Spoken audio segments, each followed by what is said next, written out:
عرض یہی ہے، ایک تو یہ ہے کہ حقیقہ جو ہم کرتے ہیں یہ ہمارے اوپر فرض ہے، واجب ہے، سنت ہے، اور اگر حقیقہ کریں تو بچی کے اوپر کیا حساب کتاب ہے اور بچے کے اوپر کیا حساب کتاب ہے، پر ہماری رہنمائی فرمائیو۔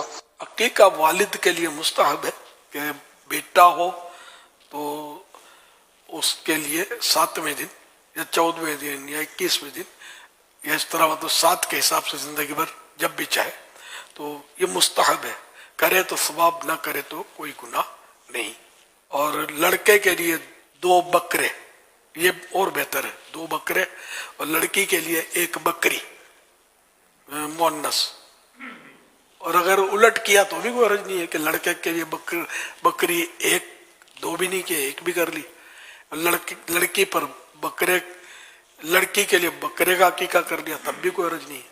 بہتر طریقہ اس کا یہ ہے کہ ادھر بکری یا بکرے پر چھری چلے، ادھر بچے کے سر پر استرا چلے، اور یہ بال اس کے اتارنے کے بعد اس کے وزن کا سونا یا چاندی خیرات کر دیا جائے، اور سر پر زعفران چپڑ دیا، پانی میں بھگو کے وہ چپڑ دیا جائے۔ تو زعفران بھی خالص آسانی سے ملتا نہیں اور بہت مہنگا ہے، تاہم یہ سب مستحبات ہیں، ثواب کے کام ہیں، کریں تو اچھا ہے۔ اس طرح گوشت ہے، یہ بعض لوگ بولتے ہیں نانا نانی نہ کھائے تو ماں باپ نہ کھائے، سب باتیں ہیں، سب کچھ بھی نہیں، سب کھا سکتے ہیں۔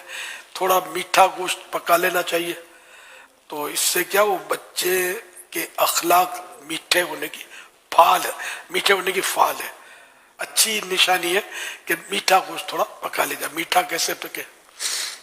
سالن پکاتے مرچ نہ ڈالیں، تھوڑی چینی ڈال دیں، ایک صورت یہ ہے۔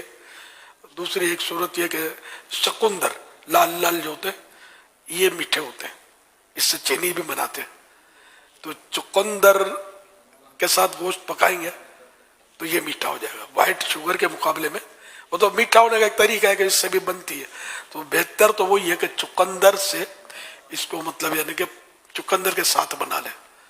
مرچ ڈالنی ہے تو کم ڈالیں کہ مٹھاس پر غالب نہ آ جائے، یہ میٹھا گوشت بن جائے گا۔ ضرورت ہے نمک وغیرہ جو ڈالا جاتا ہے مسالہ وہ بھی بھلے ڈالیں۔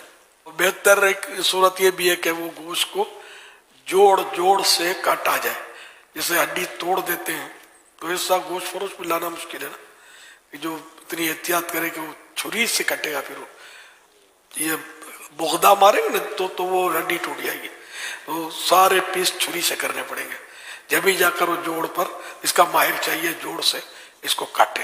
یہ بھی بہتر ہے، نہ کرے تو بھی کوئی حرج نہیں ہے۔ یہ عقیقے کے بارے میں سوال جواب ایک مختصر سا رسالہ مکتبۃ المدینہ نے شائع کیا، یہ جو میں نے بتایا وہ بھی باتیں اس میں ہیں، اور اس کے علاوہ اور بھی اس میں عقیقے کے تعلق سے بہت پیاری پیاری باتیں لکھی ہوئی ہیں، اس کو ضرور حاصل کریں، بھلے ابھی آپ کنوارے ہوں یا جو بھی ہوں، آپ اس کو پڑھیں، انشاءاللہ معلومات حاصل ہوگی، اور چھوٹا سا رسالہ ہے، زیادہ دیر بھی نہیں لگے گی پڑھنے میں انشاءاللہ۔ واللہ تعالی اعلم ورسولہ اعلم عز وجل، وصلی اللہ تعالی علیہ وآلہ وسلم۔ صلو علی الحبیب صلی اللہ علی محمد۔